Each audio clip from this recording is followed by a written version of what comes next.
चेहरे पर खामोशी, दिल में तूफान लिए फिरती हूँ, बिरसा मुंडा जैसे क्रांतिकारी जज्बात लिए फिरती हूँ। आदरणीय प्रधानाचार्य जी, देवतुल्य गुरुजनों एवं मेरे प्रिय सहपाठियों को मेरा प्रणाम। मैं कक्षा 11वीं कला की छात्रा आज जनजाति गौरव दिवस पर आजादी का अमृत महोत्सव कार्यक्रम के अंतर्गत एक भाषण लेकर आपके समक्ष प्रस्तुत हुई हूँ। कहते हैं कि व्यक्ति अपने कर्मों के द्वारा सम्मानित होता है और अपने सुकर्मों के बल पर ही भगवान की तरह पूजा जाता है, और बिरसा मुंडा भी अपने सुकर्मों के द्वारा ही भगवान की तरह पूजे जाते हैं। बिरसा मुंडा का जन्म 15 नवंबर 1875 में रांची के झारखंड में हुआ। इनके पिता का नाम सगुना मुंडा और माता का नाम करनी मुंडा था। बिरसा मुंडा एक भारतीय स्वतंत्रता सेनानी थे और एक आदिवासी नेता भी थे, जिन्होंने ब्रिटिश शासन के खिलाफ विरोध किया। वे एक दूरदर्शी नेता थे, जिन्होंने अपने समुदाय आदिवासी लोगों की मुक्ति में महत्वपूर्ण भूमिका निभाई, जो ब्रिटिश शोषणकारी नीतियों और अत्याचारों से लगातार पीड़ित थे।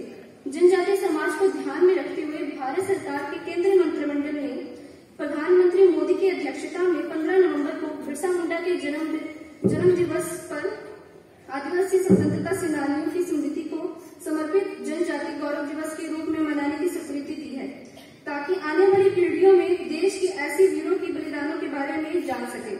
बिरसा मुंडा भी ऐसे ही महान वीर थे। युवावस्था में जब बिरसा मुंडा काम की तलाश में एक स्थान से दूसरे स्थान पर यात्रा कर रहे थे, तो उन्होंने अनुभव किया कि उनका समुदाय ब्रिटिश उत्पीड़न से पीड़ित है। इसने उन्हें विभिन्न मामलों की समझ दी। उनके प्रभावशाली व्यक्तित्व और प्रेरक भाषणों ने जनता को स्वतंत्रता की शक्ति में विश्वास करने के लिए प्रोत्साहित किया।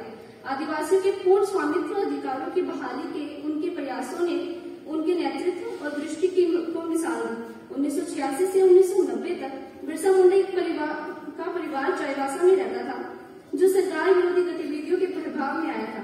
वह भी इन गतिविधियों से प्रभावित थे और सरकार विरोधी आंदोलन को समर्थन देने के लिए उन्होंने कार्य किया था। 1990 में उनके परिवार ने आंदोलन का समर्थन करने के लिए जर्मन मिशन में सदस्यता छोड़ दी थी। बाद में उन्होंने खुद संरक्षित जंगल में मुंडाओं के पारंपरिक अधिकारों पर लागू किए गए अन्यायपूर्वक कानूनों के खिलाफ लोकप्रिय आंदोलन किया। 1990 के दशक की शुरुआत में उन्होंने भारत पर कुल नियंत्रण हासिल करने के लिए ब्रिटिश कंपनी की योजनाओं के बारे में आम लोगों को जागरूकता फैलाना शुरू किया। बिरसा मुंडा एक सफल नेता के रूप में उभरे और कृषि और संस्कृति परिवर्तन की दोहरी चुनौती के खिलाफ विद्रोह किया। उन्होंने सिफारिश की कि जो आदिवासी लोग ईसाई धर्म में परिवर्तित हैं, वह मूल धार्मिक प्रणाली में लौट आए, और उन्होंने एक ईश्वर की अवधारणा की वकालत की। आखिरकार वह उन आदिवासी लोगों के लिए एक देव व्यक्ति के रूप में आए, जिन्होंने उनका आशीर्वाद मांगा। 3 मार्च 1900 को बिरसा को आदिवासी छापामार सेना के साथ मकोपाई वन चक्रधरपुर में ब्रिटिश सैनिकों द्वारा गिरफ्तार किया गया था। 9 जून 1900 को रांची जेल में मात्र 25 वर्ष की आयु में उनकी मृत्यु हो गई।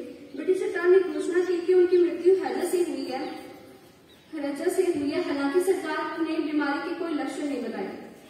इनका अंतिम संस्कार हल्मू नदी के किनारे हुआ था। अतः मैं ये कहना चाहूंगी कि बिरसा का आंदोलन भारत के जन आंदोलनों में आदर के साथ याद किया जाता है और किया जाएगा। जय हिंद।